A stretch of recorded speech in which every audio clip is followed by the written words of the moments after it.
یا معاون شورای مردمی ولسوالی رو هستیم، مسئولیت داریم که در رابطه با ولسوالی رو خبرتان معلومات مختصر و کوتاهی را ارائه بکنیم که مردم ولسوالی رخی ولایت پنجشیر به طور عموم مردم مجاهد پرور ولایت پنجشیر نظر به این آیت را که الله سبحانه و تعالی بر ما و شما ارشاد فرموده مکلف به این هستند تا زمانی که امارت اسلامی موافق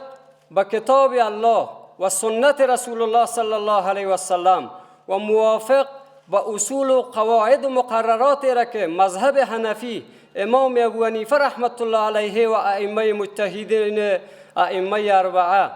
و بر ما و شما بیان کردیم، تا زمانی که امارت اسلامی شعار و عملش تطبیق شریعت باشه، تطبیق عدالت باشه، ما نه تنها از جانب نظام بلکه از جانب الله سبحانه و تعالی مکلف هستیم که ما اطاعت بکنیم، در کارهای خیر همیشه با اینها همکار باشیم. با مردم ولسوالی رخه